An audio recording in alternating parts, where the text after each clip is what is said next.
Bonjour à tous, ici Ardec, j'espère que vous allez bien. Aujourd'hui, je vais vous montrer comment reconnaître des fausses cartes japonaises, ce qu'on appelle des proxys. Donc tout d'abord, je vais vous montrer un Aqualive Max. Donc là, on peut voir des photos que j'ai prises d'un compte Vinted. Dites-vous que je collectionne les cartes japonaises depuis maintenant un peu plus de 2 ans. J'ai commencé avec celle-ci. Et puis, j'ai croisé pas mal d'annonces de fausses cartes comme ça. Et donc, je vous présente d'abord un Aqualive Max comme ça qu'on ne croise pas souvent, puisque c'est une carte qui est très rare en japonaise et qui coûte très cher. Donc là, cette personne, elle la mettait dans les 40 €, un truc comme ça. Donc évidemment, c'est bizarre. Donc je trouvais que ça faisait un exemple de fausse carte sympa à vous partager et pour vous mettre en garde. Donc là, on voit des photos avec le flash de l'avant et du dos. Donc d'abord, pour l'avant, on voit qu'il y a un effet full art sur la carte. Donc vous savez, avec les cartes françaises ou anglaises par exemple, le fait d'avoir un effet full art comme ça, un peu granulé, ça montrait que c'était une vraie carte. Sauf que ça ne marche pas sur les cartes japonaises, la preuve. Elles sont tellement bien faites, ces fausses cartes, qu'on ne peut pas s'y fier. Donc pour trouver que c'est une fausse carte, il faudra regarder les couleurs. Là, les couleurs sont très fades, que ce soit à l'avant ou sur le dos. Mais dans l'ensemble, la carte est très bien faite. Ensuite, on a la même chose avec un Rayquaza VMAX. Je vous montre d'abord l'avant et aussi le dos.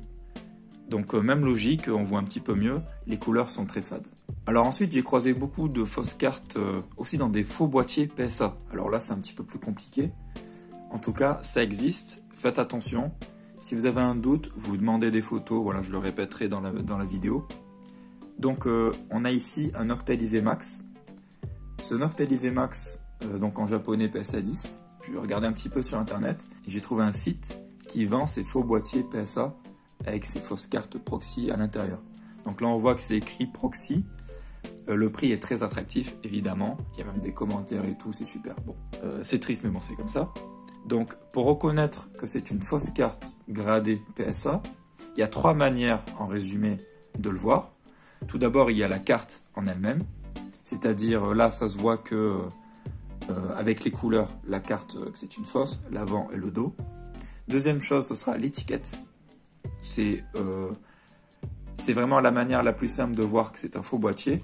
Sur un vrai boîtier PSA, les couleurs sont vives, elles sont très nettes, l'encre ne bave pas. Vous avez aussi le logo PSA en bas à droite, mais il est très bien fait, il est de mieux en mieux fait sur les faux boîtiers. Donc je vous conseille de regarder plutôt à gauche ici. Là on voit écrit 21 à l'envers, c'est écrit sur les 2 côtés. Et bien à l'avant, le 21 est vraiment sous le coin de la carte. Et sur un faux boîtier, il sera un petit peu plus sur la droite. Je vais vous montrer sur la photo, ça se voit.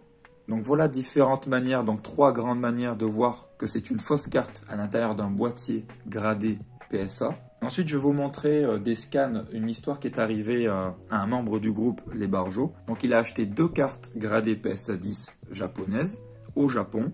Il est passé par un intermédiaire auquel il lui a demandé de faire des photos avant de l'envoyer en France. Il a très bien fait parce que, évidemment, on peut voir sur ces photos-là que ce sont des fausses cartes. Donc par rapport à ce que je vous ai dit juste avant, on peut appliquer tout de suite en voyant l'étiquette PSA. L'encre a un peu bavé, ça se voit facilement. Ensuite, on peut voir que la carte... alors à l'avant, ça va être plus compliqué pour le Noctali parce que c'est une ancienne carte. Et ça sera compliqué de le voir. Il faut vraiment avoir la vraie à côté pour le voir comme ça. En photo, c'est plus difficile. Mais vous verrez sur le coin en bas à gauche, le nombre n'est pas à la même place. Et ensuite, le dos, ça se voit un petit peu aussi par rapport à la couleur, comme je vous ai indiqué juste avant. Ensuite, il y a un drac au feu, c'est même logique. Vous le voyez tout de suite, je vous montre les scans. En gros, il a demandé les photos et après s'être rendu compte, il a demandé au groupe, voilà, qu'est-ce qu'il peut faire. Donc vraiment, faites très attention quand vous achetez des cartes japonaises, surtout d'une certaine valeur. Demandez des photos si vous avez un doute. Donc j'espère que ce tuto vous aura plu et vous aura servi. N'hésitez pas à me dire en commentaire si j'ai oublié quelques détails à préciser concernant les fausses cartes japonaises. Et je vous dis à la prochaine pour une nouvelle vidéo. Allez, salut, ciao, ciao!